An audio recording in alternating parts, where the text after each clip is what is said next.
Esta es una mega historia. Quédate porque sé que te va a encantar y me vas a agradecer. Tenés que conocerla. El salto a Salta. Imagínate esto. Son las 5 de la mañana, estás esposado, te meten a empujones dentro de un avión. Sabes que del otro lado te espera un campo de concentración en medio del altiplano boliviano. Hace días que no comes, te duele todo el cuerpo de las golpizas. Tenés 15 años. Básicamente sos un niño. Y sin embargo, dentro de 2 horas vas a ser libre. En 1956, 47 presos políticos bolivianos hicieron algo que nadie en la historia había hecho jamás. Secuestraron un avión en pleno vuelo. Fue el primer secuestro aéreo con fines políticos de la historia del mundo. Y lo más increíble no es cómo lo hicieron, sino por qué lo hicieron, y casi nadie lo sabe. Esta es la tremenda y maravillosa historia del salto a Salta. Para entender lo que pasó aquel día a bordo de ese avión, primero tenemos que entender qué estaba pasando en Bolivia en aquel entonces. Estamos en 1956. Bolivia vive las consecuencias de la llamada Revolución Nacional de 1952, cuando el movimiento nacionalista revolucionario, el MNR, llegó al poder tras un levantamiento armado. El gobierno implementó reformas profundas, reforma agraria, nacionalización de las minas, el voto universal. Y está bien, suena bien en los libros, pero en la calle la realidad era otra. El gobierno de Hernán Siles Suazo, que había asumido la presidencia ese mismo año, ganando las elecciones con un 84% de los votos, es decir, hartísimo, en medio de denuncias de fraude masivo en el área rural, etc., instaló un sistema de represión política brutal. Se crearon los llamados centros de control político en todas las ciudades del país. Eran básicamente centros de detención y tortura. Y acá viene lo que muy pocos saben. Bolivia fue el primer país de Latinoamérica en instalar campos de concentración. Escucha este dato, pero no me estoy inventando. Mucho antes que Cuba.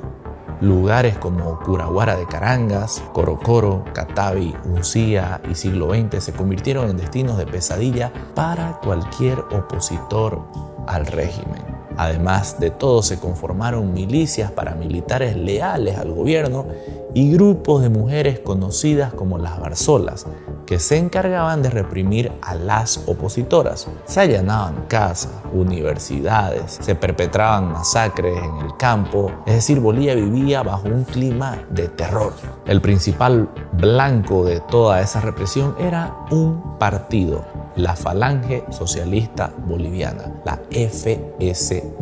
La Falange Socialista Boliviana era el principal partido de oposición al MNR. Fundada en 1937 por Óscar Unzaga de la Vega, se inspiraba en movimientos nacionalistas de la época, con una ideología conservadora, católica y anticomunista. Para el gobierno del MNR, la FSB representaba al enemigo interno número 1. Esto tenés que tenerlo en contexto para entender el resto de la historia. En las elecciones de 1956, Unzaga de la Vega había quedado segundo con un 14% de los votos, muy pero muy lejos de Siles Suazo. Pero la FSB tenía una base fuerte, especialmente en Santa Cruz de la Sierra, donde además se sumaba un reclamo histórico, las regalías petroleras, el famoso 11%. En 1955, el gobierno de Víctor Paz Estenssoro había aprobado el llamado Código Davenport, que entregaba los hidrocarburos a empresas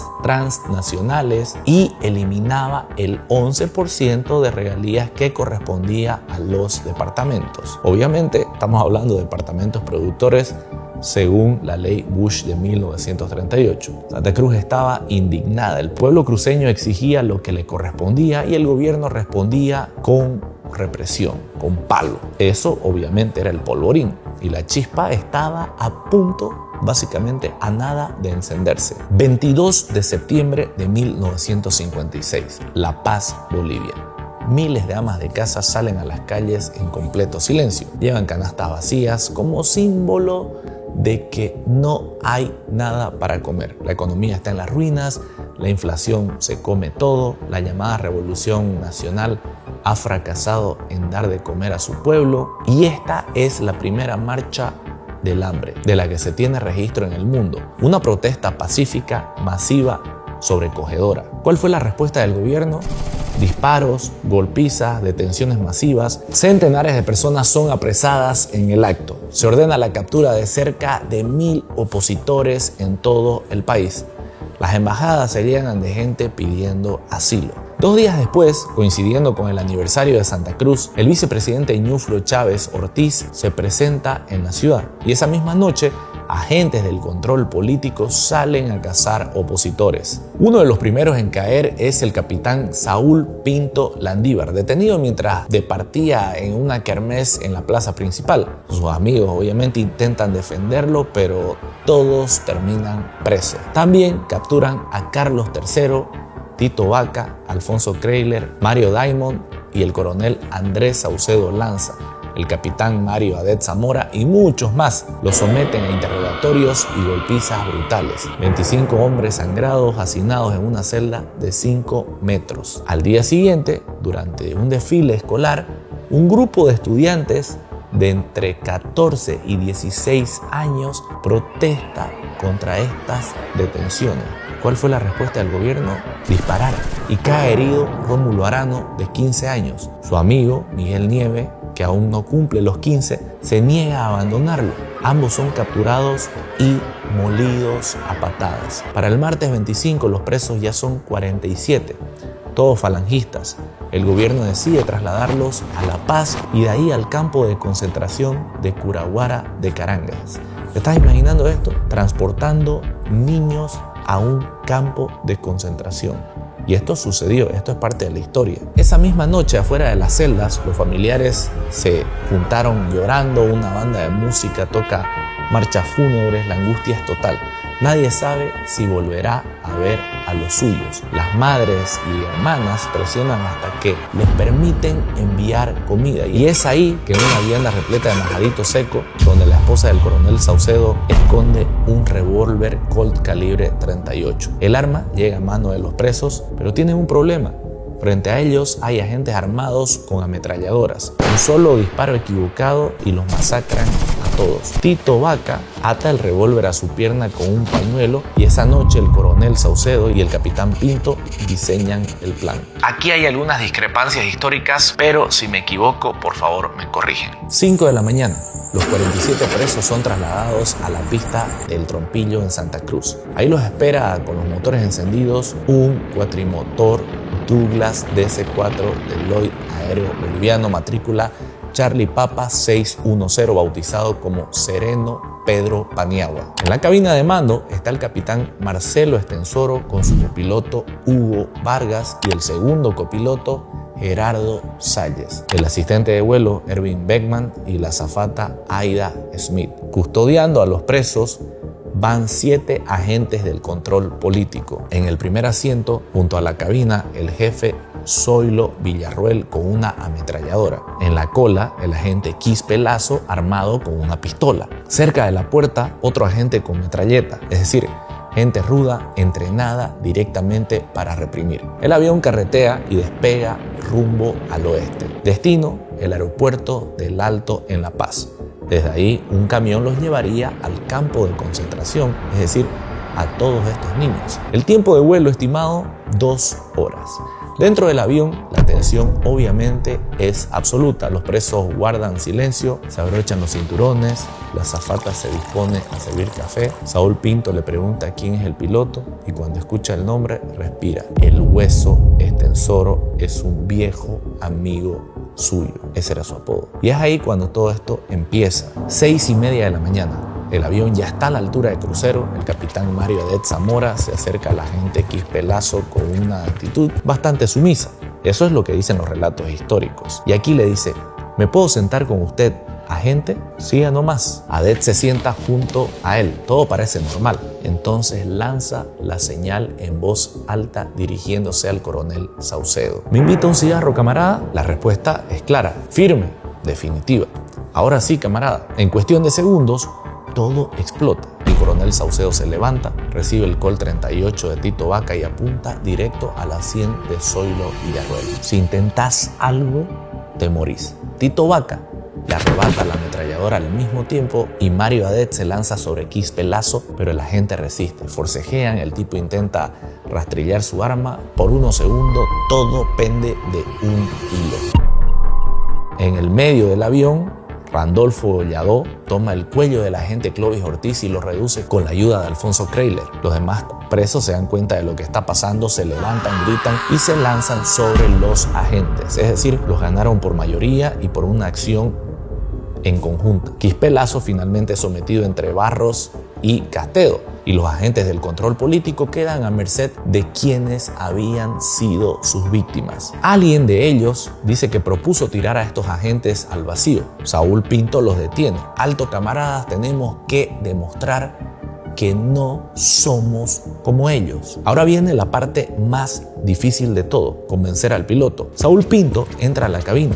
El capitán Estensoro lo mira con los ojos abiertos y terror. «Estás loco, Saúl.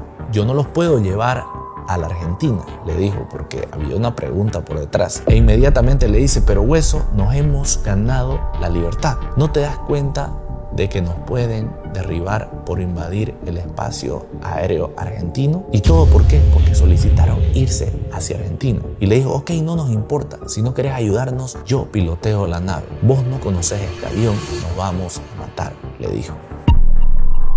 El diálogo obviamente se tensa. El copiloto Vargas intenta sacar una pistola. Estensoro trata de ponerse de pie, pero siente el caño de una ametralladora en su costado. Del nerviosismo suelta la palanca de mando. El avión se precipita en picada al vacío. Los pasajeros obviamente pierden equilibrio, ruedan por el piso, la azafata grita, la tragedia parece inevitable. Pero Saúl Pinto, que había sido capitán del Joy Aéreo Boliviano, reacciona.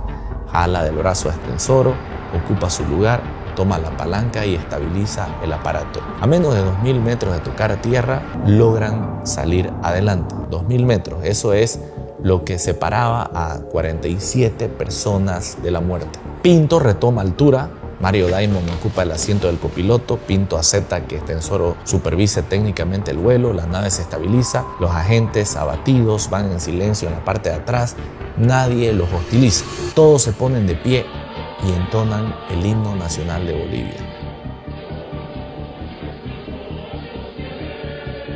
A las 7:30 de la mañana el avión cruza la frontera entre Bolivia y Argentina. Desde la Torre del Alto y Cochabamba siguen llamando por radio totalmente desesperados. Aquí Torre de Control del Alto, responda a Charlie Papa 610, responda a Charlie Papa 610, cambio. Pinto no contesta hasta que finalmente responde cuando obviamente cruza la frontera y dice: aquí Charlie Papa 610, la nave está bajo control de Falange Socialista Boliviana, cambio y fuera. Pinto contacta a la Torre de Tartagal, Argentina, solicita permiso de aterrizaje. Negativo, Charlie Papa 610, el aparato es demasiado grande para esta pista, diríjase a Salta. Faltan pocos minutos para las 8 de la mañana. Desde la ventanilla, ya aterrizando, se ve el cartel del Aeropuerto Internacional El Aibal, Salta, República Argentina. En el mástil de la torre flamea la bandera celeste y blanca. Se apagan los motores. Una fracción del Regimiento Quinto de Artillería rodea el avión.